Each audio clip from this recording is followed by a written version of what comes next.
Hello guys, so meron kasi mga nagtatanong sa akin ano bang dock yung ginagamit ko sa mga handheld ko. No? Actually, hindi talaga ako gumagamit ng dock. Kasi ang ginagamit ko nga yung AR glass. So ito guys, ay binili ko to. No? Hindi to sponsored ng JSOX, pero sabi ko nga sa inyo, ang madalas kong ginagamit talaga na mga accessories ay gawa ng JSOX. No? So ito, binili natin. Nagtaka nga ako, ba't nung dumating to, bakit sabi ko parang ang liit-liit niya lang. Let's go!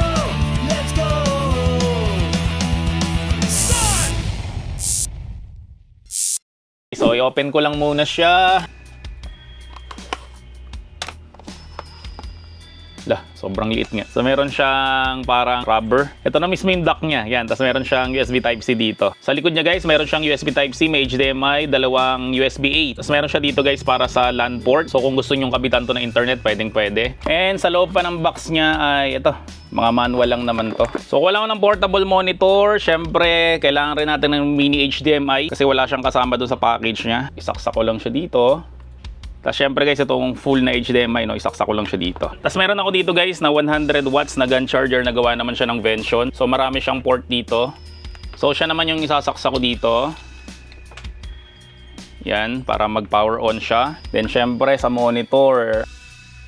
Tapos meron tayo ditong dalawang USB Type-A. Tapos sasalpa ko naman to para sa wireless mouse keyboard to eh. Meron pa akong mga controller dito eh. Nagawa naman siya ng Gamester. So ito guys, pwede siya sa Bluetooth, no? So pwede siya sa Android, pwede siya sa Switch, pwede siya sa Windows. Pero pwede rin siya guys nakadangle para mas mababa yung delay niya. So konting commercial lang para may pambili tayo ng next handheld na i-review. Meron kasi kaming 20,000 mahigit na collection ng mga retro games. So kung gusto mo guys mag-avail nito, so hanapin mo lang kami sa FB Gadget Syndrome. At sabihin mo lang na napanood mo tong video na to para ibigay sa iyo ng 199 pesos lang. So balik na tayo sa pinapanood mo. So unahin na natin guys, syempre testing natin yung favorite nyong lahat, itong Steam Deck. So ilagay ko siya dito, then ito yung Steam Deck, no? So ilagay ko yung Steam Deck dito. Tapos itong USB Type-C niya, ilagay ko lang siya dito. Tapos i-on ko lang yung Steam Deck. So makikita nyo guys na nag-project na kagad yung Steam Deck doon, no? Tapos meron tayong mouse na nilagay doon sa likod niya. Yan, so nagagamit na natin yung mouse. Then syempre meron tayong keyboard dito. So keyboard, testingin natin Witcher. So working na guys yung mouse and keyboard. So tingnan naman natin yung controller niya. So para mag-enter tayo guys ng pairing mode dito sa dongle natin. So meron siyang pindutan sa bandang likod, no? So pindutin mo lang siya. Yan, so magpe-pairing mode na yan. Then dito naman guys sa controller, press natin tong X at syempre itong Gamester button. Yan. So ibig sabihin niya, nag-pair na siya. O, diba? So, ganun lang siya kadali. So, subukan nga natin to, itong Left 4 Dead. O, diba? So, gumagana na siya. So, ang tanong siguro ng iba, sir, bakit mo kailangan ng dongle dyan? Eh, diba Bluetooth nga yan? And, syempre, bakit mo pa kailangan ng dock? Diba, pwede mo naman yan idiretso dun sa monitor mo. So, ito kasi guys, ang paliwanag dyan. So, pwede tayo magpalit dito. Halimbawa, itong Steam Deck, aalisin lang natin siya. Dito naman gagamitin natin itong MSI Claw 8 AI. Yan. So, on ko lang siya. Tapos, halagay lang natin siya dito. Tapos, ito guys, sasaksak rin natin to dito. Nakita nyo? Nandun na kaagad siya. Tapos yung mouse and keyboard mo, hindi mo kailangan i-pair sa iba't ibang device kasi syempre guys, lahat nga ng mga accessories na to is connected doon sa dock. So kapag pinalitan mo siya ng device, lahat kaagad to magsisync doon sa device. So nakita nyo, meron na tayong mouse sa keyboard. Bukod sa gaming, kasi nga Windows to, pwede mo na siyang gamitin as laptop, no? So pwede ka na dito mag-edit, pwede ka na dito mag-Photoshop, pwede ka na dito mag-Facebook. So pwede mo siyang gamitin as secondary screen or pwede mo rin siyang gamitin as primary screen. So punta lang tayo ng display, tapos pwedeng ito lang ipapakita. And maganda pa nga yan guys kasi nga 100 watts yung charging speed nito. So habang naka-dock siya dito, nag-charge guys yung device mo, so hindi siya malulobat. So ang tanong natin kanina, ba't pa natin kailangan ng dock para sa controller imbis na i-pair na lang natin siya? So yun yung sagot dyan guys, no? Syempre nga, so pag nakalagay na siya dun sa dock guys, ibig sabihin ito automatic na mag-pair dito, no? So hindi mo kailangan siyang ilipat-lipat ng pairing. Kaya nga dumami yung controller ko eh.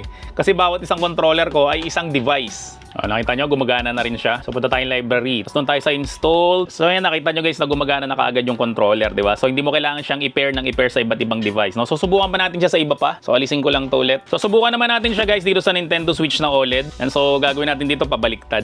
Kasi guys, nasa ilalim yung USB Type-C niya eh. So ikakabit ko rin to guys, itong USB Type-C. Yan, makikita nyo guys na wala siyang ka-effort na kumabit na kaagad siya doon. So ang gagawin mo lang guys, i-on off mo lang tong controller mo, automatic na guys nakakabit na rin siya doon. So wala na siya guys masyadong etche-boreche na pairing pa, no? So makakatipid na ako sa controller nito kasi nga sabi ko sa inyo, dahil ko controller, oh. Kasi bawat isang device ko ay isang controller. Ayan, so gumagana na guys yung Story of Season na Grand Bazaar. So check ko lang kung gumagana siya sa Nintendo Switch 2. So hindi ko sure eh. So ilagay ko rin siya dito, tapos ikabit rin natin siya sa taas. Yan, so hindi siya guys gumagana sa Nintendo Switch 2 pero nagcha-charge siya. So next testing natin dito naman sa ROG Ally X kung pwede rin siya. So ilagay ko lang siya dito, then syempre Type-C natin, kabit rin natin. Okay, so makikita nyo guys na working rin siya. And at the same time guys, nagcha-charge yung kanyang battery, no, kaya hindi siya malulobat. Tapos yung keyboard gumagana na rin, yung mouse gumagana na rin. Yan, so nilipat ko ulit siya sa Windows mode kasi guys naka Xbox full experience siya kanina eh. Pwede mo na siyang gamitin na parang ordinaryong laptop na lang rin o desktop. So pwede ka mag-FB,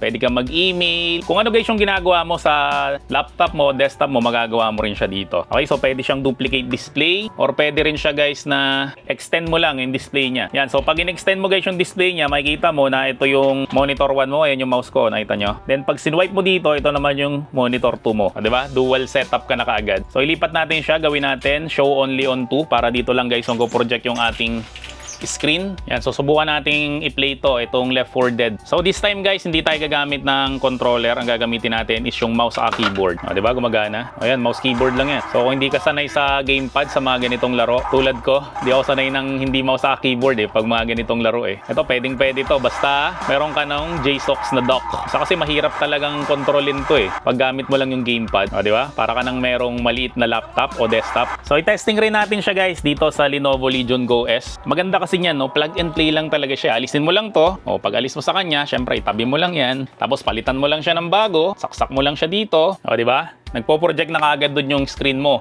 At the same time guys, maganda sa kanya kahit na naka-case na to na makapal na ganito, pwede pa rin siya. So again guys, naka-pair na kaagad lahat yung mouse, yung keyboard, di ba? So hindi mo kailangan siya i-pair ng i-pair. Then syempre yung controller natin naka-pair na rin yan. Tapos guys, again ang ginagandahan niyan, china-charge niya to. No, so hindi siya malulobat. Ganda nito, ba't ngayon ko lang to binili?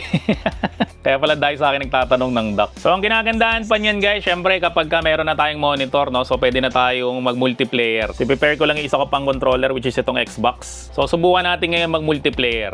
Okay? So yan guys, dalawang controller. O, di ba? Masasarap maglaro pag ganito kalaki.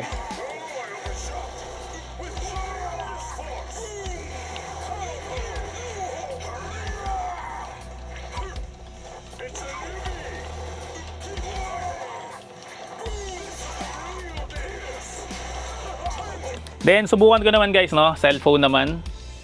Try natin.